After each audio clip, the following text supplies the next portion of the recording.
When we have other worth and self-worth, we end up with big...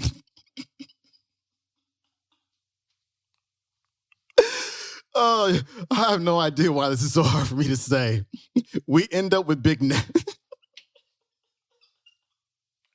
We end up with big net worth, and that's the quote of the day.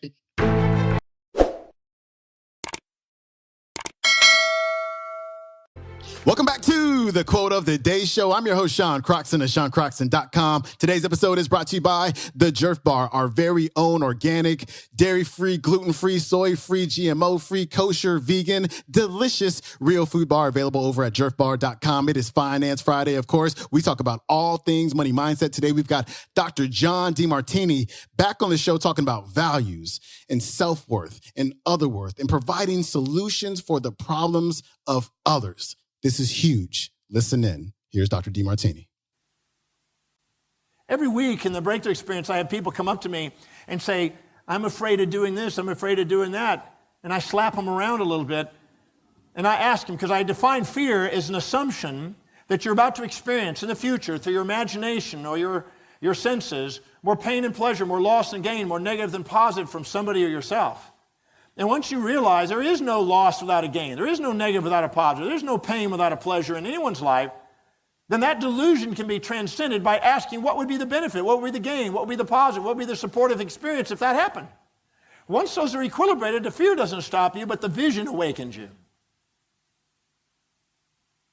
So we can subordinate to people we think have more success than us. The guy in South Africa, when all of a sudden he looked, and I said, if I was to put you in a room full of people that don't have jobs, and they come from a township, would you have the fear about your failure? He says, no. I said, you don't have a fear of failure. You have an intimidation factor of the people you think are more successful than you. How many of you understand that? So as long as you perceive yourself as having something less than somebody else, you're going to minimize yourself.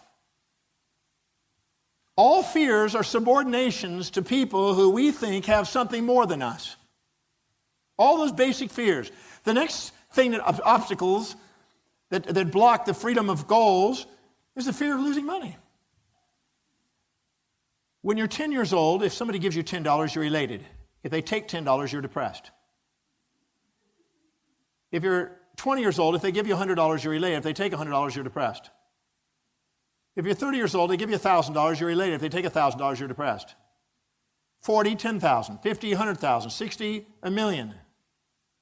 If you have $1 million taken at 60, it's just as depressing as when a 10-year-old loses 10. It's all relative. Your job is not to protect your money. Your job is to transcend the perception of gain or loss.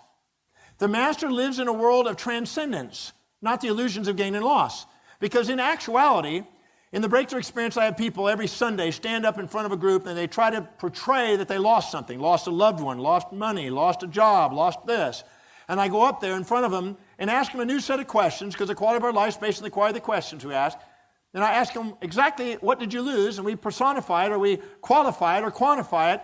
And then we ask, at that exact moment when you had the perception of loss, what came into your life that was a gain? And we stack up all the things that emerged in their life simultaneously, and they learn that there was never a loss. It was a transformation. And whatever transformed is actually more in line with their real values than what they thought they lost. And when they realize that, the fear of loss dissolves. And then they get into action and are grateful for the transformation and move forward again. There is no loss. There's transformation.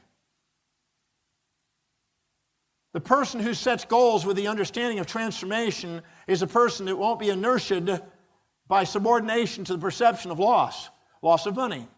And know that money is basically a result of doing something that's a service to people. And since there's 6 to 7 billion people on the planet, there's no limit on what we can do to earn money.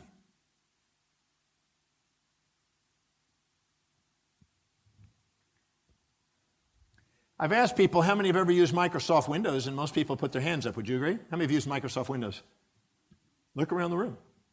Can you see why he's a billionaire? He found something that everybody could benefit by. I wonder what would happen if we took the time to go concentrating our thoughts on something that would be of service to that many people and put our energies on that and didn't stop until we found that and then targeted our actions and priorities on that, if money is important to us, and then actually go after doing a service directly or indirectly, either doing it ourselves or go find somebody that is actually dedicated to that, and then go and bring that service to the world. I wonder what would happen to our financial destiny. If we don't have a value on money, we're not going to manifest money. The hierarchy of your values dictates your destiny. If you are walking in a mall and you don't have a value on making money and saving money and investing in money, then you won't see money opportunities in a mall. If your highest value is children, you'll see children's materials in the mall. Your hierarchy of values will determine what you see and what you act upon. So if you are expecting yourself to make a lot of money and you don't have a value on money, it's not likely because you won't take the time to bring order and organization to that area of your life. And you won't go out of your way to find a way of serving people by the millions or billions. There's absolutely no reason why anybody in this room couldn't be a multimillionaire or a billionaire. All they have to do is find out what people need, find out what the voids of the world is. Anytime we fill the voids of others, we have other worth. Anytime we can fill our own voids, we have self-worth. When we have other worth and self-worth, we end up with big net worth.